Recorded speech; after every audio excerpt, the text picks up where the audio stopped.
Hey, salutations. What's happening this morning, people? I am Tommy, and you are on the boat.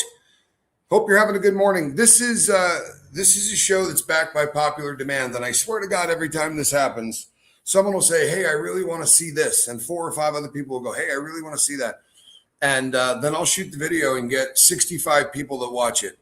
There have been a bunch of people that have reached out and asked me to talk about sobriety and talk about what worked, because I had a $700 a day habit, right? And had been doing smack for pretty close to 3 decades, maybe 3 and some change. So it was a very, I had an uphill battle to try to quit. And a lot of people, Lilac Lime, good to see you. A lot of people question how that was done. And the biggest tool that I had in the arsenal, buenos dias, the biggest tool that I had in the arsenal, bar none, was journaling. And this is and I am Johnny.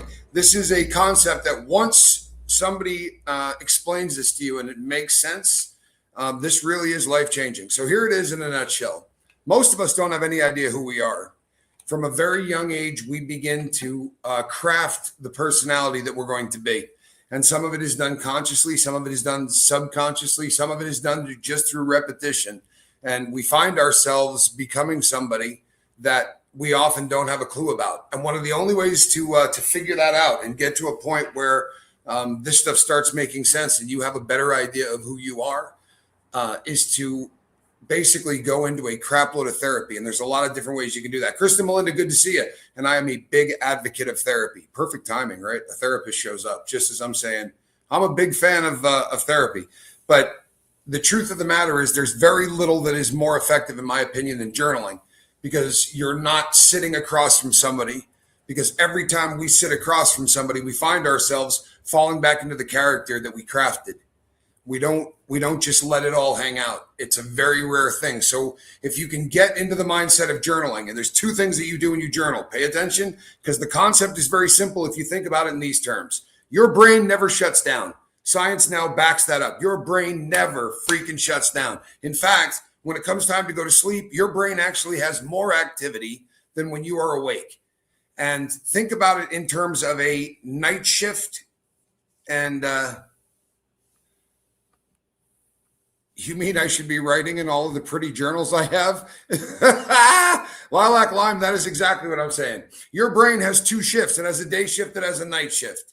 So right as you're getting ready to go to bed, you go in, you brush your teeth, you wash your face, you do your little night routine. Then you go in, you lay down, and you go to sleep. And the first thing that happens once you fall asleep is your brain begins to go through things that happen during the day and deal with them. Because sometimes we have things happen to us that we don't have the ability to actually sit and process.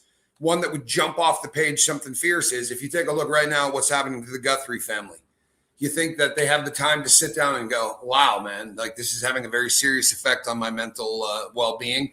This is stressing me out, this, and this. They are hyper-focused on exactly what is going on, trying to save their mother, trying to put out videos to communicate with the kidnappers. All of these things have to be dealt with in present time. And we as human beings take the emotional part of that and shove it into a closet, because your brain isn't going to work on 2 platforms at the same time. It's going to do one of 2 tasks. Hello, Chicka Cherry Cola. And of those 2 tasks, hold on, folks. It was a massive brain fart. Your brain cannot do the emotional part and the critical thinking part at the same time. The executive functions of your brain, you doing analysis and critical thinking and being logical to beat hell, right? That upper function is not going to happen at the same time as your emotions are raging. So we find ourselves, you're sitting in your cubicle at work, the boss comes over and starts laying into you for something that you didn't do. It's like a scene right out of Horrible Bosses. And your boss is just dressing you down. And what you want to do is grab him by the throat or throw him out the window like the guy does from the movie. But in the movie, it's a fantasy. It's not something that they're going to, it's not something that they're going to have the balls or for the protection of their job or whatever it is. But you're not going to stand up and go, you know what? Screw off, you dickhead. If you do that, you're going to be out of work, right? So what you do instead is you shove all of that stuff into the closet, right? Yo from the north. All right, a little UK in the house. I love that. Hey, Yukon Quarter, Craig Nalius. Good to see you. You shove that stuff into the closet, you pull the door shut. Eventually, that closet is going to bust open. And that's when we start having all of these huge problems in our life. In a perfect world, what happens to us during the day, we deal with in real time. And then as we go to sleep, you can work through stuff from way back when. So the best thing you can do for that night shift, which again, your brain is more active at night than it is in the day. This is now scientific fact. We used to think that you went to sleep to chill out your brain. You go to sleep to chill out your body. Your brain goes to work. And let's say that to cope with what happened with your boss at work, you can't deal with it in a normal environment, right? You couldn't say what you wanted to say then. So in your dream, to work through all of the subconscious crap that could be going back to first grade, the first time a teacher yelled at you, you might have one of those dreams. You ever wake up in the morning and go, man, I had this dream and it was you and me. We were hanging out, except we weren't where we live. I was at my third grade teacher and they're all in there drinking. It was like a bar, but all of the kids from my past, just ridiculous ass dreams. And then a horse walks through the middle of it and you're going, this doesn't make any sense. To your subconscious, it makes a crap load of sense. Gino, good to have you here. It's literally your brain processing through things that it can't do during the day shift. So right before you go to bed, you take your journal out and you just write down, you're not trying to be William Shakespeare, but you write down what happened during the day. Right? As much as you can remember. And it may just be, I went to lunch with so-and-so and so-and-so, had a good time, blah, blah, blah. Came back, went to work. My boss yelled at me. And what it does is it takes your mind and kind of puts it into a filing cabinet of sorts before you go to sleep. Now your brain is going to work through the things in the day that were a pain in the ass because you've literally taken the time to just sort of focus the brain. And the more you do this, the better sleep you get. The more you don't have unresolved issues that are parked in your closet. So you do this every night before you go to bed. However, we don't really know. It's not like we punch a time clock. So when you're in the night shift and your brain is working through all of this crazy crap that happened during the day, right? And you're having to deal with all of those things. As your brain begins to work through all of this and get it into a position, we don't know if it's going to cut off at 9 o'clock in the morning, or it might cut off at 4 o'clock in the morning. And you might wake up when the alarm goes off in the middle of a dream. So what they recommend is that the first thing in the morning, and I mean before you pee, right before you brush your teeth, the second you roll over, grab a pen, grab your journal, and just info dump. And we joke that, it could say, can I mambo dog face to the banana patch? It doesn't much matter what you write, because what it does is it just gets all of that blah that's sitting in the filing cabinet or in the tray ready to be put in alphabetical order. Without it, it makes absolutely no sense. But just getting that out of your head, you now start your day where you're actually out doing things in real time without a hangover from whatever the hell you were dreaming the night before. Because you had something in the closet, you begin to work on that. That doesn't get fixed. It's like we really do a whole lot better as human beings if we figure out right before we go to bed what our day was like. And again, man, it doesn't have to be like massively fancy, but do this for 4 or 5 weeks and watch how it changes you. And once you start getting a little bit more comfortable writing in the journal, then you may write how some of the things that happened to you during the day affected you emotionally. And this is going to turbocharge your ability to figure out who you are. Once you start to talk to those pages as if there's somebody that knows everything about you and there's no point in lying. You're not trying to make yourself look good. You're not doing any of that, but you will explore and find out who you are. And just as fascinatingly, you might find out why you do some of the things you do, and it will make you stop. I got so sick of people in treatment, doctors, therapists, other patients telling me to journal. As lame as journaling sounds, it helped me a lot, especially through some trauma. Yeah, I mean, there's head creeps. There's absolutely as solid proof as you're ever going to come across. And what's fascinating is, so I obviously spent a little bit of time locked up. And one of the things that I did is I read every single biography and autobiography I could get my hands on. And there just is nobody really rich, nobody really famous, nobody really successful, nobody really heroic. Like all of these people that you read about and these people that write biographies or autobiographies or people write biographies on them. These individuals have something in common, every one of them. They may not be the same race. They may not be the same religion. They may not be the same gender. Every one of them, every single day of their life, takes a pen and puts it to paper.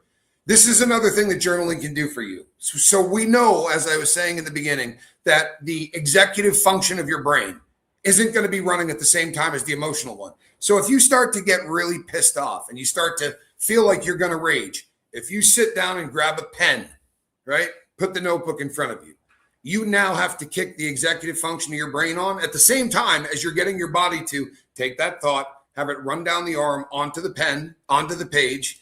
And now the executive part of your brain is firing like this. And if it's doing that, then it's going to take you out of the pissed off. If you're one of those people that, like me, sometimes finds yourself angry, not like you're going to punch someone in the head, but you find there are certain situations that may not make other people angry, but they make you angry. And it's a debilitating feeling. And if you can come up with a way to try to derail those things before they happen, and journaling is absolutely masterful for that. People go, I don't know what to write. In the beginning, just write what you did during the day, right? Just like you're taking notes on your life in the last 16 hours.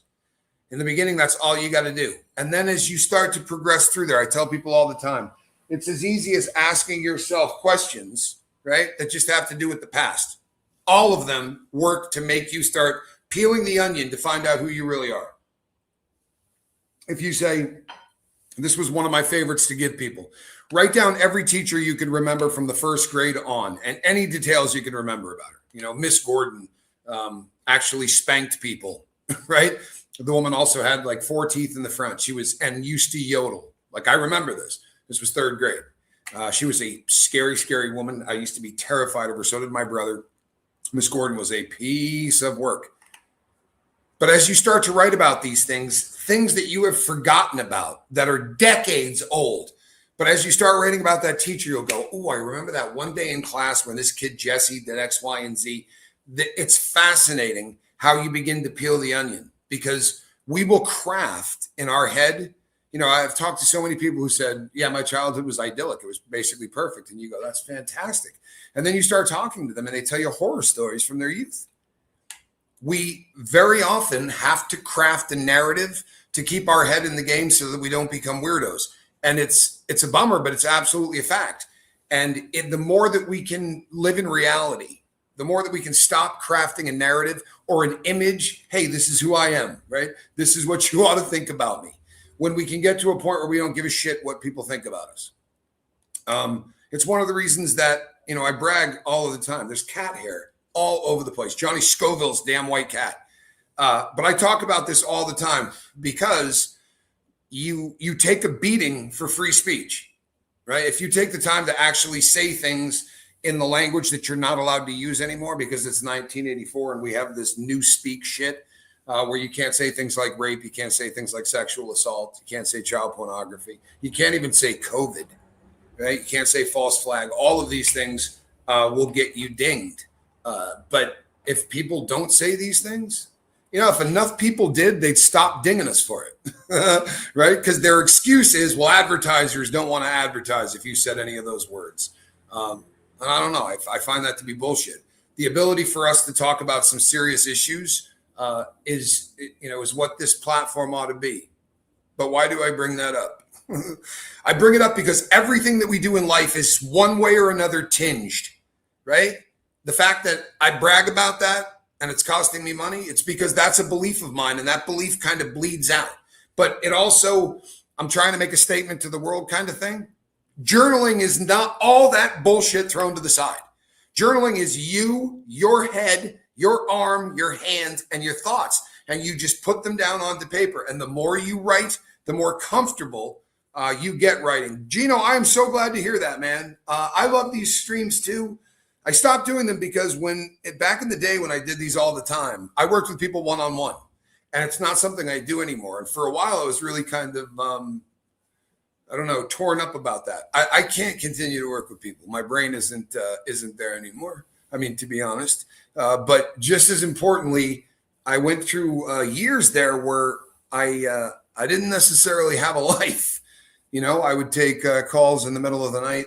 Anybody that wanted to reach out to me on Messenger could. And it got so out of control that I've had to delete Facebook and Messenger and all of that stuff. It's very, very difficult to do what I'm doing here especially if you want to help and work with people one-on-one. Absolutely. And here's the thing, Gino, this is fascinating, but if that's why I said when you wake up first thing in the morning journaling, do it before you take a leak.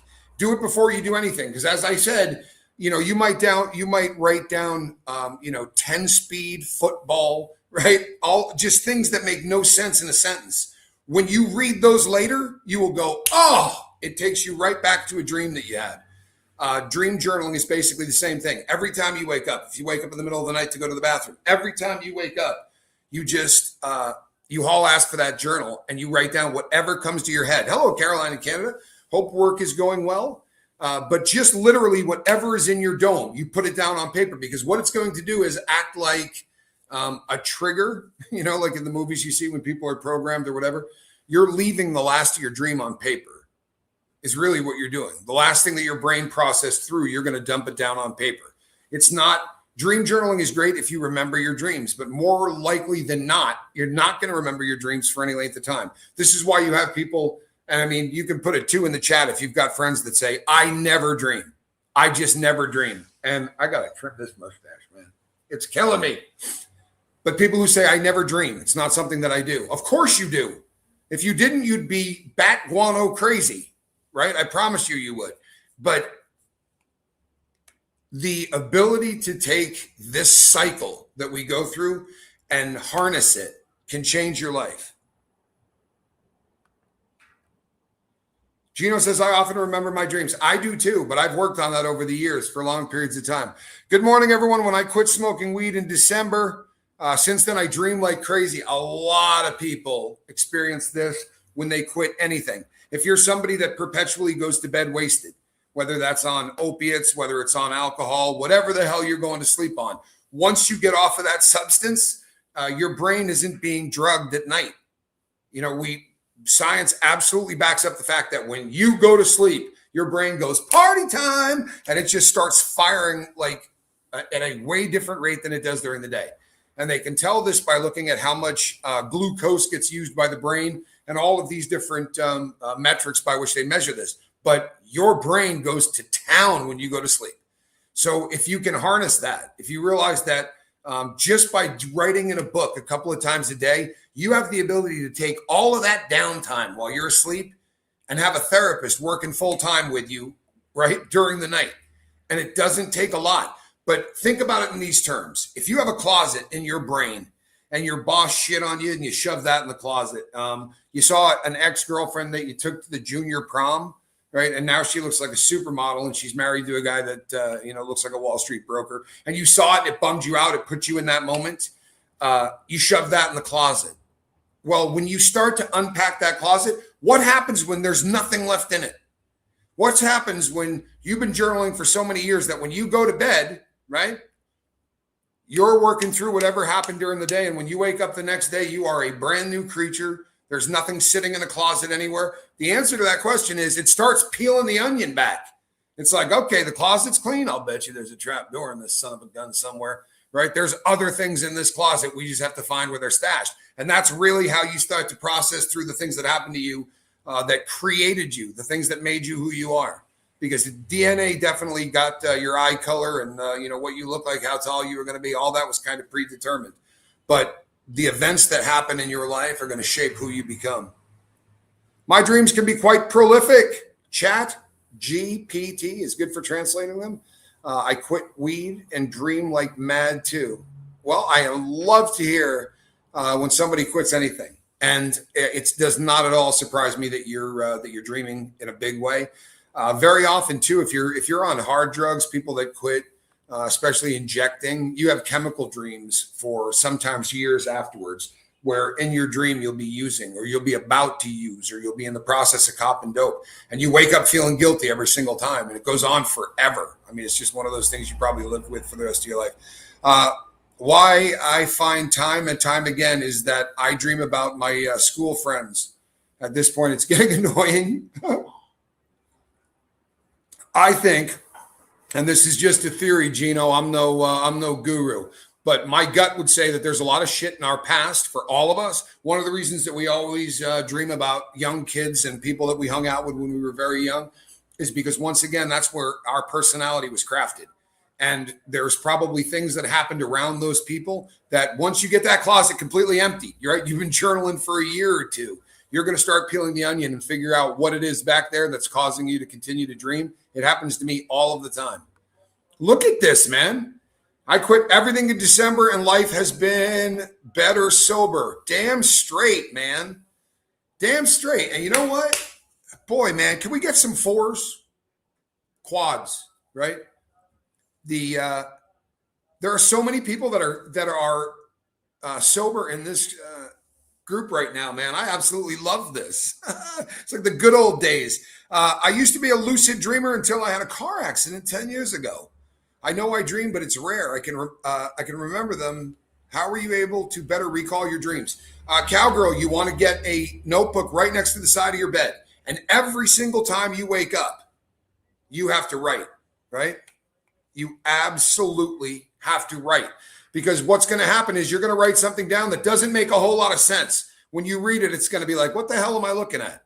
But that it will be an anchor to whatever was going on in your dream. You're literally dumping whatever the last thought you had in your brain was. Think about it like a download, right? So as soon as you wake up, and I'm talking about, before you go, oh man, what time is it? I mean, roll over and grab the friggin' notebook. And it's like anything else. It's a skill. But when you get to a point where you're literally just dumping stuff out of your brain, it's an info dump. Reading those things an hour or two later will take you back to where the dream was. Because I promise you, as I was saying earlier, everybody dreams. I know that we feel like there are times in our lives where we dream a lot less. I mean, I spent a unbelievable amount of time going to sleep so wasted that there was no chance in hell I was going to be able to dream. This is from a journal way back. The vessel is the pen and ink on a paper, a relic, pen and paper harmonizing. Harmony is the result of good and bad, darkness and light, receiving the truth. Light is divine. You got to love that, man. Bravely. Well played, man. Well played. Well played. Look, people, you want to find out who you are? You can spend a ton of money doing therapy, but more than likely, we are going to be putting on a performance of sorts. It's kind of in our nature, whether we realize it or not. And the more you're in a society or an environment where they're programming the hell out of you, and sorry, but like the more developed a nation is, I'm telling you, the United States, you get certain things shoved down your throat every single day by the media, by the news, by virtually everything. And it influences how you think. It also influences how you want to be seen. The Kardashians have had such an effect on the planet that it's unbelievable, right? The concept of an influencer is I don't know, it almost sounds funny, but there are people out there that literally do, God help us, influence the world. And because of this, people try to put forth a certain image. They try to project something that they think is going to be likable. It's like when people first get with their loved ones. I get people that quit dope and they used to ask me all the time about marriage. And I'm like, man, I'm not a marriage counselor.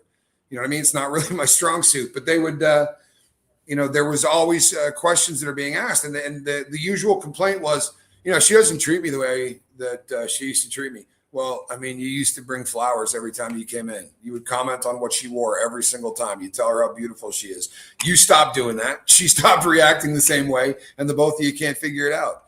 It's if you're writing stuff down in your journal, you're going to realize when you're doing stuff like that. It's going to keep you from getting deeper into screw ups, because every day there's going to be something there that you write or that you read from a day before. One of the people I'll say all the time, I write everything down and then I burn it. It's 2025, man. Find an encrypted site.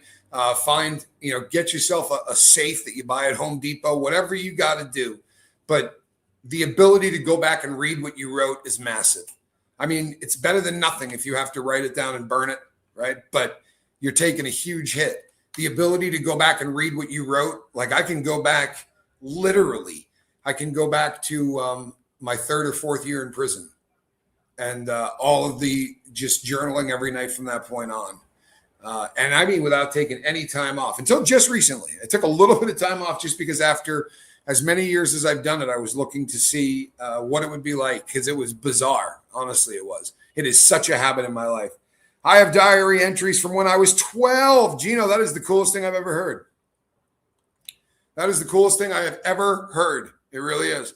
I love the ability to go back and read stuff, and I have evolved so much. And even in the very beginning, when I go back and read my very first entries into my journal, I was trying to bullshit myself. I'm not kidding. Like, I was writing into the journal that, and it's probably had a lot to do with Q, the guy that helped me get sober. But I was always under the assumption at some point he was going to be like, I want to read all this stuff. And I think that there was still this image that I wanted to portray, and sometimes you got to admit that you're not as cool as you wish you were. And journaling will help you do that, because it's you and you, right? Trying to bullshit yourself will make you feel like an idiot very quickly. It certainly did to me. But you just get to that point where you're like, oh my God, like, I don't even buy this. Journaling is a fascinating journey, people. And I am going to be continuing to talk about it because the number of people that reached out to me and asked me to do this, and I'll be honest with you, 46 people, I know if I do true crime, we can get 400, right? But this is actually fairly important stuff. I think I'm still half lying to myself sometimes. Well, I still do it. Everybody does it. That's a great way to think about it, right? This is it, really, in a nutshell. Journaling is like being your own psychotherapist. Over time, it teaches so much about yourself and how you have grown and changed. And it'll also, here's the thing, people say to me all the time, well, I really want to do this, this, and this, right? Insert anything there. I want to go back to school, and I want to get a job working in the healthcare field, right? And people will say this stuff to me, and I'll go, did you ever write that down? Because anything that you talk about that you didn't put down on paper, that's not a goal, it's a pipe dream, right? We all know drug addicts that we've been talking to. We see them every 2 or 3 years, right, for a couple of decades. And every time you see them, they tell you the exact same thing. Hey, yeah, I'm getting ready to, we're working on getting this business up and running. I'm planning on doing this, this, and this. You take something and you write it down on a piece of paper, and that pipe dream becomes a goal. Right. And then if you write down what that is, and every time I would get a thought in my head, boy, I would like to be able to do this, this, and this, I go and I write it down. Look at this. Hi, everyone found this channel getting sober in the Ozarks. Thank you for being a part of my recovery. You know what? It is an honor. And I mean that from the bottom of my heart. It's what we do here is pretty heavy duty. I mean, it really is. And I've done a lot of shows on journaling that had 10 people in it. And it's still worth doing, because this really is one of those things in life that, people come across this and they go, yeah, I'm not addicted to drugs. You're addicted to something. And if you don't think you are, start journaling, right? I mean, how many hours a day do you spend on this thing? Because that's an actual legitimate question, right? If you're spending ridiculous amounts of time on this thing all day long, you're spending 3 to 4 hours a day. That's an addiction. Anything that takes you away from dealing with things in the real time. You ever found yourself so pissed off that you just need to watch some cat videos? I know some kitten videos will just pull me out of this. There's this great person on Instagram, and they do this series of AI stuff. And what it is, I don't know if you've seen this, but it's the funniest crap on the internet. It's right around 2 a.m. and the woman will come outside onto her porch and go, it's 2 a.m. And the cat will be out there blowing a saxophone. And then the next one, he'll be playing the bongos with a little thing on his head. And all of these different deals. He's playing the drums. He's playing on electric guitar, like jamming out like he's Jimi Hendrix. But it's the funniest friggin' things. And it can absolutely bring you out of a bad mood. But we're supposed to be in bad moods. And we're not supposed to get out of those bad moods by bringing anything in that just makes it go away. Drugs help you put this shit in the closet for decades, right? Or as long as you're going to be on dope. It lets you take issues that you really should have dealt with and shove them into the closet and pull the door shut. You follow me? So whether it's a shot of heroin or whether you're looking at cat videos, if there's something you're doing in your life to avoid having to deal with your own feelings, then I promise you, you are getting screwed by yourself, which is a bummer. But it's the easiest fix in the entire world. Honestly. I know that people go, journaling is so hard. No, it isn't. It's one of the easiest things in the world. Making the decision to journal is really hard because it seems so stupid. I mean, honestly, you feel like there's this isn't something that is going to benefit me. Bravely, it's here's the thing. I'm not wildly anti-drug. I really am not. But I'm pretty wildly anti-addiction. If the drug has become something in your life that causes you escapism, it's not just, wow, I smoked a joint because we were going to a concert and we just had this great time, and you have sort of a very productive life and you're not running and hiding in a drug. But for a lot of people, you're literally hiding within the substance. That's sure as shit who I was. Heroin's a painkiller, and it takes away spiritual pain, physical pain, emotional pain. I mean, you got pain of any kind, it's going to take care of it. Did you experience anything like your, it can be life-changing for people. It also takes away fear of death.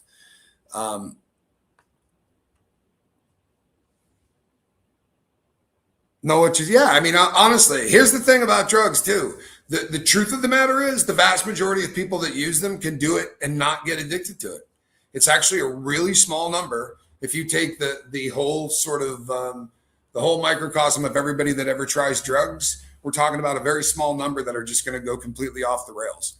I'm in that number. I know a lot of other people here are in that number, but that was very cut and dry. It made a lot of sense to all of us, the people that wrote books, the people that read books, the people that worked within the rehab community. This stuff was all kind of etched in stone, and it made a shitload of sense. And we knew that you were going to have alcohol, you were going to have drugs, especially the hard ones, and some gambling probably.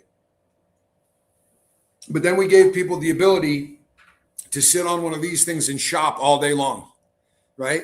We gave people the opportunity to gamble on their phone. We gave people the opportunity to look at porn, to literally have the largest catalog of people having sex, right, that you could possibly imagine. Millions and millions of uploads a day, making it bigger and bigger all the time, and it's in your pocket. I mean, we didn't grow up this way, right? Things have really dramatically changed, and it has caused so many more addictions. There are people addicted to porn. There are people addicted to chatting. There are people addicted to, there are so many things that this causes an addiction to. People get addicted to getting thumbs up. People get addicted to how many views they get. This is a horrific time for addiction. And it's going to be a couple more decades before we get a really, serious understanding or idea. Your libido is like a monk's. Well, there you go. This is, in my humble opinion, the sort of the dawning of the new age of addiction. We're looking at so many different things that the people that are addicted to drugs, they're addicted to a kind of drug that, once again, was not around in our childhood. When we were all doing the experimentation with drugs, I mean, I did a lot of opiates, but the street fentanyl, which is not the same thing as if you went to a doctor and got fentanyl, it is not the same stuff that they're selling on the street. It's night and day difference. One is called alpha fentanyl, and alpha fentanyl, I promise you, is considerably different than the garbage that they're putting on the streets. And the stuff on the streets now, it has just as many nitazines as it's going to have fentanyl. One moment, please, people.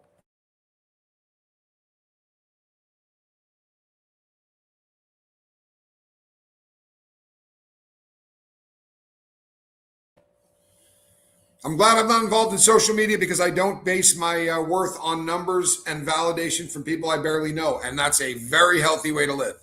And the truth of the matter is you can watch social media eat people alive. And I know this probably sounds funny from a guy that has a YouTube channel, but I went through that. I got very, very into it, and I was super into analytics and trying to figure out the best way and the clickbait and all of the things that you could do to keep stuff going, even if it meant doing 3 or 4 stories in one day on something that there wasn't really new stuff to talk about, and I don't know, it started to get sleazy. I really love what I do, but I don't have any social media outside of this. I don't give anybody any opportunity or any way to get a hold of me. And I used to. In fact, there used to be about 150 ways you could get a hold of me.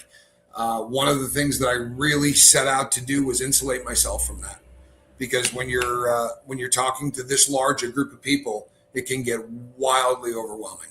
It really can. And, we lost so many people. There were so many people that died from drug overdoses.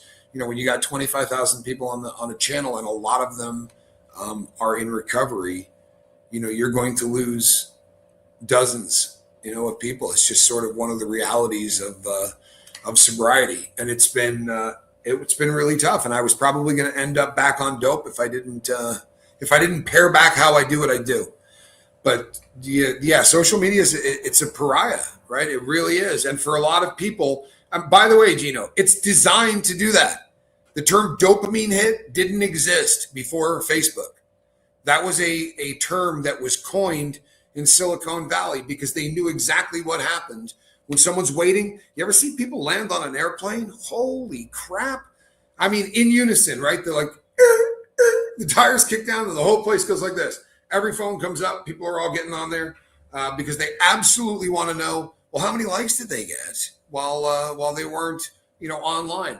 Or if you're really into it, then you're paying that, $18 or whatever, $15 to get your, so that you can surf the web while you fly.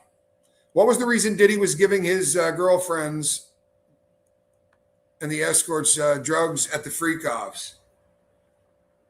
Says, so here's the thing, man.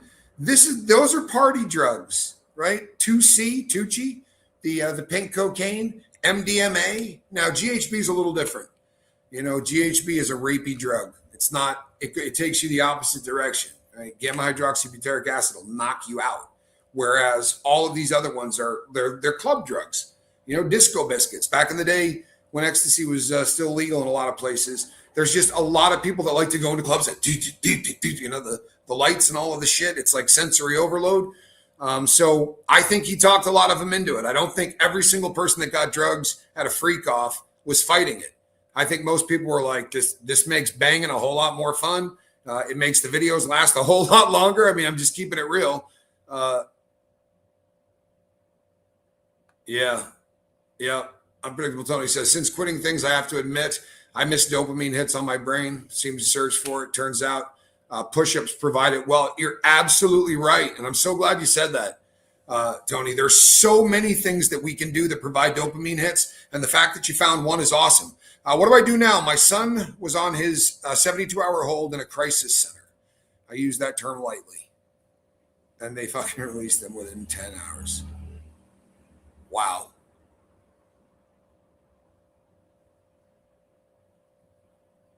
Yeah, I don't care, but he wanted to run.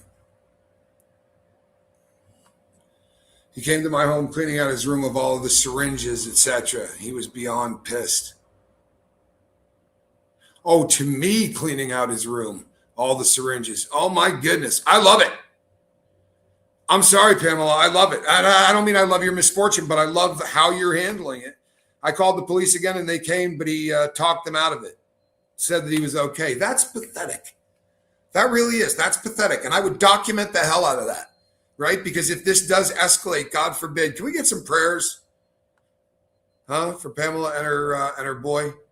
But there has to be a rock bottom. Yeah, Unpredictable Tony says, wow.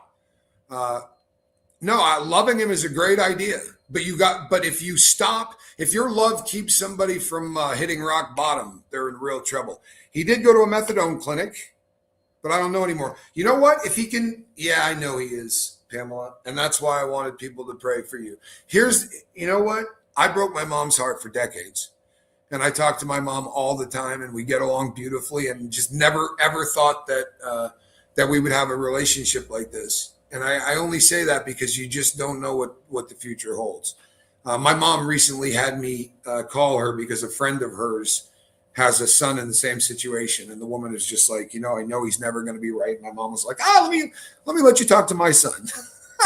Because, people can come back from some great stuff. No, he can't do what he wants. Prayer is the only answer sometimes. It is. And putting your foot down, which is the most difficult thing to do as a parent. It's easy as hell to give your kids what they want, right? It's not parenting. It's like, it's like Santa Claus, isn't it? They ask for this, you get it for them. They get in trouble, you get them out of trouble, right? It's like having, Geffen Right? It's like having Geffen to follow around Guns N' Roses and fix stuff. Is he lying? Well, there's no way to know. He said that he was sexually abused as a child. That's what he said started this. Is he lying? I don't know. You know what, Pamela? Here's the thing on that. I don't know a lot of guys that would lie about that. It's a difficult thing for people to say out loud. I will treat him as if he's telling the truth, and I'm calling a therapist now. Absolutely what I would do. More often than not, there's a reason we act like idiots, right? When people are going off the rails and doing drugs, very often it's because they would like to forget things from their past. Can people use that to BS us? Absolutely. But, that kind of abuse isn't something that most men like to talk about at all. So I think you're doing the right thing. Oh, good Lord. He said that's why he couldn't sleep all these years. He was going to medical school. Yeah, he was definitely no dummy.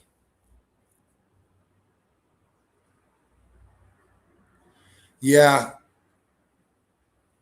Hugs for you and prayers. I would imagine that it's killing you, Pamela. I honestly, I can completely understand that.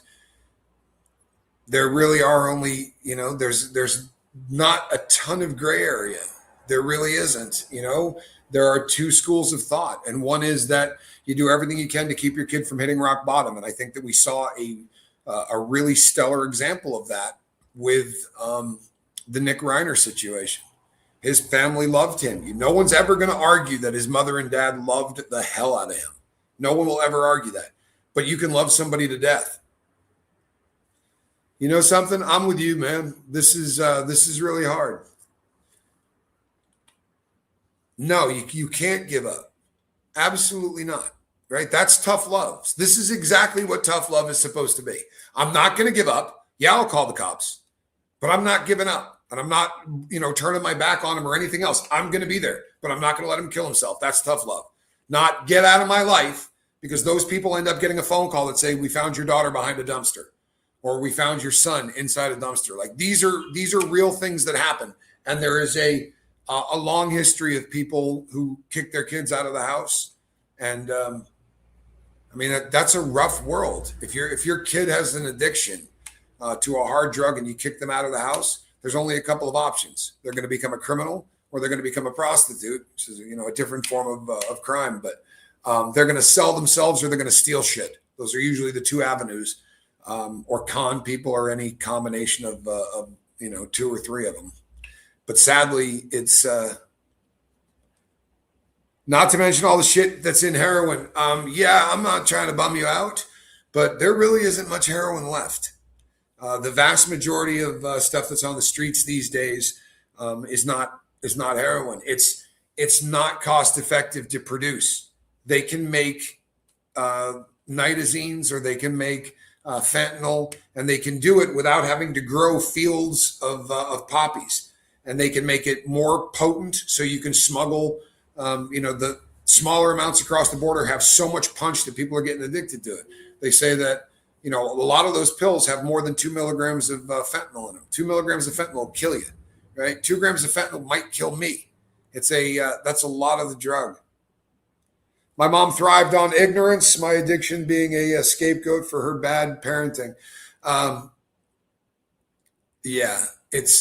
tell you what, man, I've run across so many people that, rehab in America, I'm sorry, but rehab kind of, it sort of almost talks you into trying to find a straw man to put all your problems on. They really want you to put stuff onto your family, because then they can eliminate guilt, right? And you got GHALT, hungry, angry, lonely, tired, or guilty, right? So if we can knock guilty right out of there, because none of this is your fault. And we have a very entitled group of people on planet Earth these days who think that nothing is their fault. And you know what? It was my fault. I freaking promise you it was. He had Narcan, but if he passes out, he wouldn't be able to use it.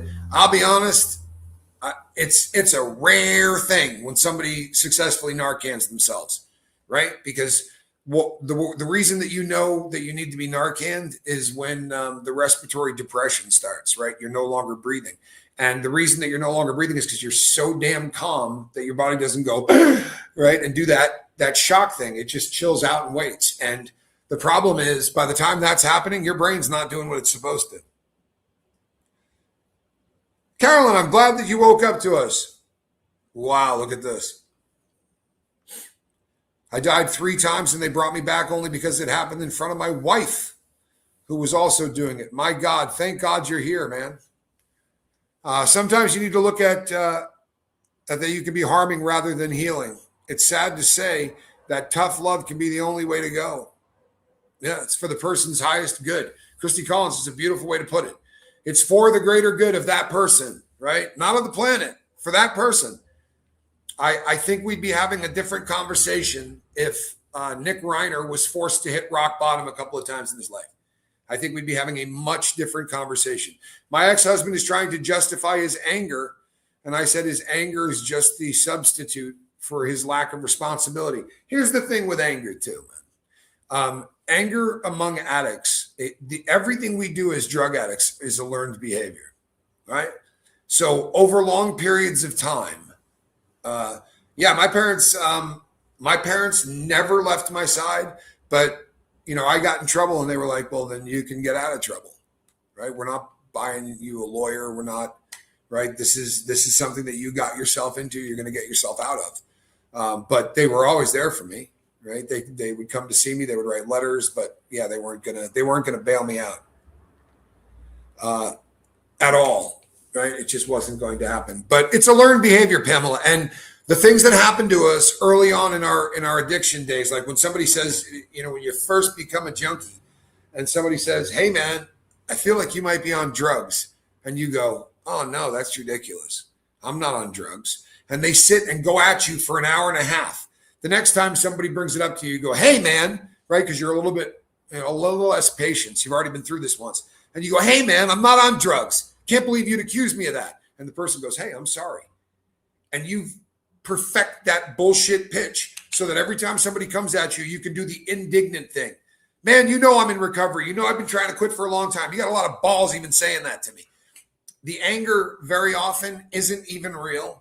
And they might believe it's real, but it is just our own programming. What worked in the past? We're drug addicts. And that means that we have one desire in life, and that is to make sure that nobody stops us from doing that drug. Well, when you call the police, it definitely got his attention. Good. That's what's exactly supposed to happen, right? You should buy him a journal. If he really does want to get sober, and if he really does have some abuse in his childhood, journaling would be absolutely key. He was so pissed to be in a turtle suit. Oh, boy. Not funny, but funny serves him right. I didn't have any underwear. Oh, well. You know something? Yeah, they don't give you anything. When you're in that turtle suit, you are bare ass naked, wearing an oven mitt, right? It's just absolutely terrible. And it's Velcroed. It's 2 pieces that are Velcroed together at the top, down the sides. And you know what Velcro's like? Like one side's kind of furry and the other side's kind of prickly. If you don't line them up, that prickly thing will be laying into you when you sleep. They're miserable things to wear. Absolutely awful. That was the first thing he said when he got home. I'm not surprised by that. It is a very traumatic thing to be put in the oven mitt. And then you're also being looked at 24/7. And it is a very unusual feeling. As guys, we don't wear a dress, period. And not having underwear on and wearing a dress just kind of makes you feel weird and exposed. Yeah, I'm with you, Pamela. Too effing bad. I used to say to people at the time, all the time in prison, they'd be like, the cop did this, this, and this. Well, maybe you should stop coming to prison. Like, at no point did they ever say, well, we're going to treat you just like we would a friend on the street, right? You're a piece of shit and a convict, and you get treated that way. 1 second.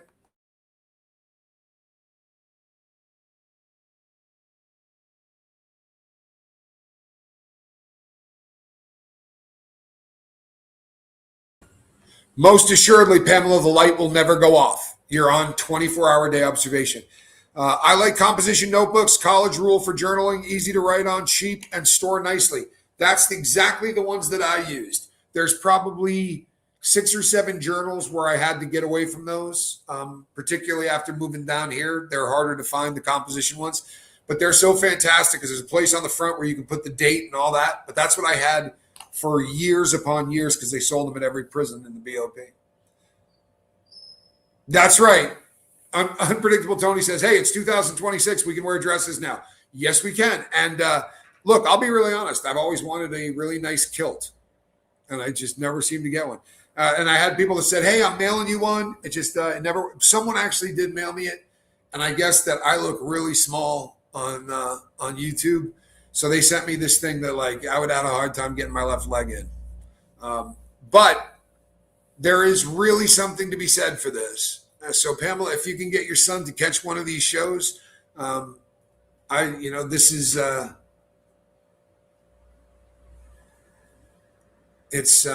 yeah. I'm sure Reese has one that she never wore. Oh, let's not go there. I think I'm okay. I really would like a kilt though. I really would like a kilt. Yeah, Pamela, that's all you can do is try, right? But I think you're doing the right thing. I think that parents that intervene and keep kids from hitting rock bottom, and we end up with the Nick Reiners of the world. I'm not saying that your kid's going to kill anybody, but what I'm saying is, whatever the worst possible case scenario is, if you make sure that your offspring, your brother, your friend, whatever, never has to deal with any repercussions from the things that they do, because you're consistently bailing them out, you're consistently showing up and doing everything you can to make sure that they're not in trouble. Whatever that worst case scenario is, in Nick Reiner's case, it's killing his parents, but they continued to sort of facilitate that happening. He does still have a job. He heads a tutoring department at a community college. I hope he still does. You know what? It does sound like this is a guy with a lot of snap, right? This is a very intelligent kid. He was in med school. Now he heads up a tutoring department at a community college. I would imagine that, I don't know him, but in light of the things that you're saying, I'll bet you he is telling the truth about what happened to him as a kid. And in spite of the fact that he's obviously a very intelligent person, it's hard to fight through those kind of memories. It's just great that he's having this conversation with you, because a lot of people will go their whole life and never tell anyone. Why was there carbon burning on the tables and shelves? I don't understand that. Okay, so there's a couple of different drugs that create carbon. If you're smoking opiates off of tin foil, you're going to put the lighter right underneath the tin foil, and then you put a straw over it, and you breathe the smoke in that comes after the substance turns into a puddle, right? It literally looks like a brown puddle. And then as it starts to run, when it hits cooler foil, it gases up, and they're breathing that in. But it's going to get all kinds of carbon on the bottom, and that carbon gets on everything. It gets on your fingers. It gets on the walls. It gets everywhere. A lot of people used to wipe the bottom of their pants. There were straws. Guaranteed there were straws. So they're either smoking a no foil but spoons. Okay, he's injecting. So with a spoon, you're still going to be cooking the bottom of that spoon, and you're going to get all of the carbon on it. If there were straws, then there's probably tin foil somewhere.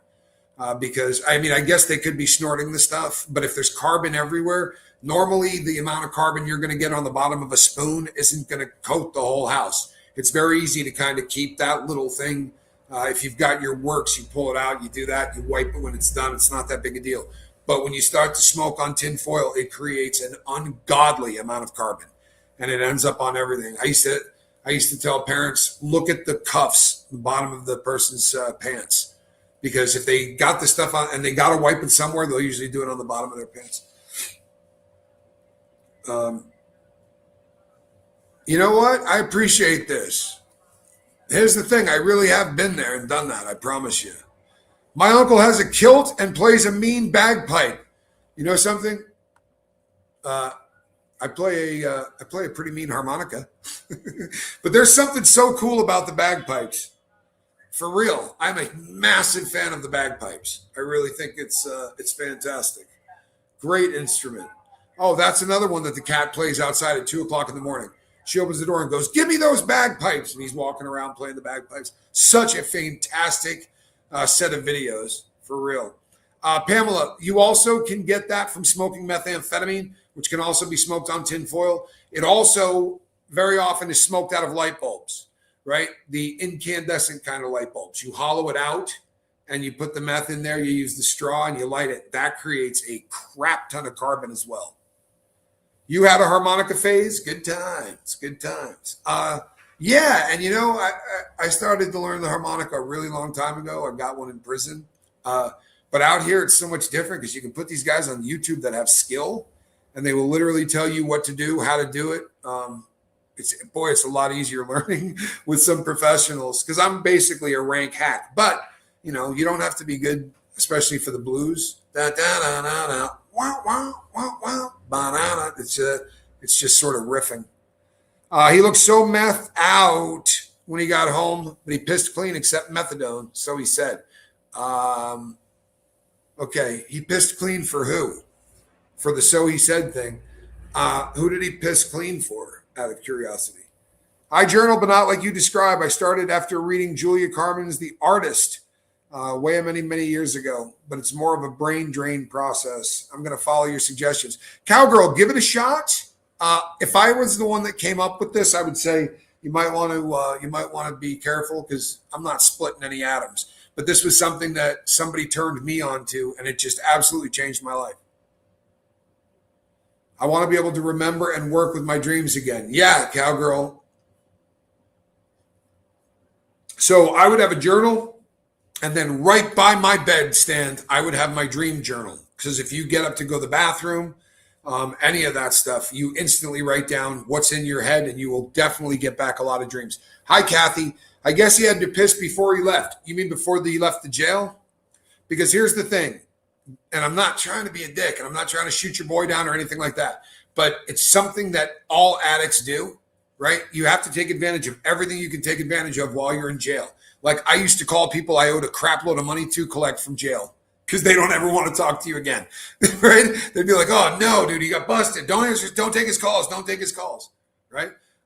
And one of the other things that people do is they say, yeah, as I was leaving on the way out the door, they drug tested me because it makes it sound like you're clean. But unless we see that, the results of that, then it's just a story. And unfortunately, the fruit of addiction is bullshit, right? The little bullshit, flowers that grow out of addiction, because what we learn to do is lie. If we tell the truth, we can't continue our journey into depravity, right?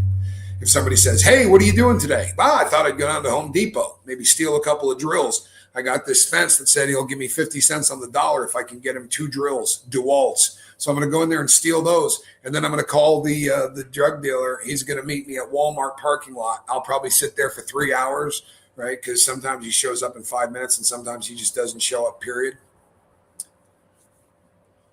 But you can't answer like that. So you say, what are you doing today? Oh, not much. You clean up around the house. And it gets to a point where everything you say to everybody has to be a lie. And when you get so comfortable lying like that, you better start journaling, because these habits are reinforced over time and over time and over time. But you gotta start making it happen. Calls when I stopped using and went to the gym every day. I love that. And going to the gym, you're going to get dopamine hits, right? You're in there hitting iron. You're in there working out, or you're doing cardio. It is going to release endorphins into your body. You're going to feel things that make you feel different. AVAC, good to see you. It's going to make you feel different, right? And there's something to be said for getting a head change without having to pay for it. The more you understand drugs, the more you realize that all of those drugs that are getting us wildly high, most of them are just sitting in our brain ready to be released. So doing it through things like prayer, things like meditation, things like working out, dopamine, right, is usually reserved back in the day for novelty. Like the first time you see or do anything, it's going to get imprinted on your brain. That's why the first time you hear a train whistle, you will never, ever forget it, right? Because that is just so much raw power coming down the track. You're like, holy crap, that's dopamine. Your brain is going to imprint that in your memory, right? So if you're doing new things, your brain is going to release more dopamine, and you are going to feel considerably better, right? You're going to almost feel like you have a buzz at all times. And if I don't know if any of you have ever said, all right, I'm moving and I'm going from Boston, Massachusetts to Dallas, Texas, right? Like, I mean, polar opposite sides of the world, but within the same country. When you get to Dallas, or if you were going from Dallas to Boston, everything you see for the first, 9 months to a year is going to be brand new. So you're going to be getting dopamine hits all day long everywhere you go. If you get into the same routine and you sit on the couch and you don't do anything, you don't get out, you don't look at different stuff, dopamine stops. It does. And then we start looking for another way to get it. How can I get some of that good feeling? Well, I could buy it for, $30 a gram. Or you could start making some changes and you could start going out trying to actually get engaged. And tomorrow, that's what I'm going to be talking about. I'm going to be talking about what you do to actually get out there in the world and stop this cycle where we sit on the couch and we keep replaying the same reel over and over and over again, which is just trying to talk us into snorting, smoking, injecting, any other weird way you want to get the drugs into your body. It's completely up to you. Swallowing the pills, boofing it. Yeah, I said it. I'm an hour and 1 minute in.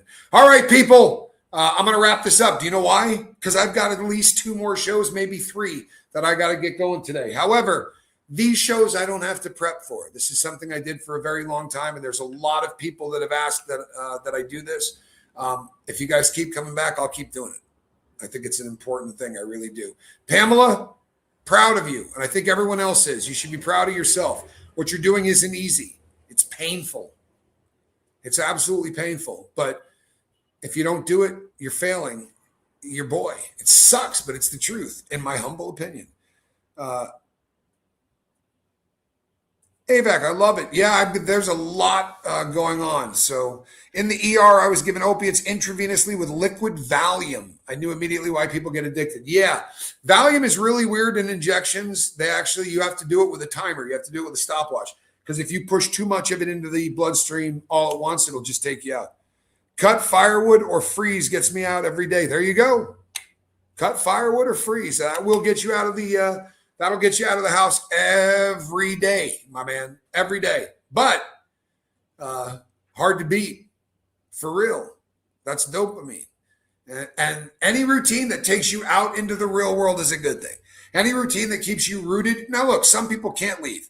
But if you can't leave, we got a plan for that too. And I'll talk to you about it tomorrow.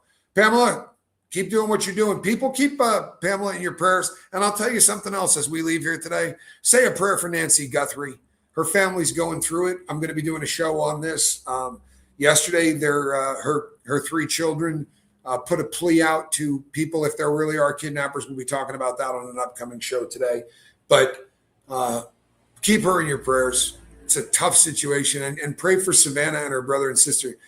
They're living in hell. They really are. This is the worst case scenario for somebody that we're just getting ready to enter the 5th day. That's tough. That's tough.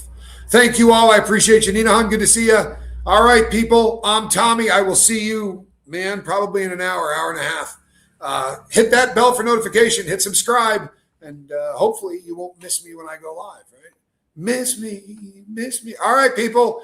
I'm Tommy. Between now and the next time I see you, head on over to my girls' channel and hit subscribe. It's Relatable Reese. You also want to subscribe to Chase the Heat South America, the Johnny Scoble. I am Tommy. I'll see you on the next one. God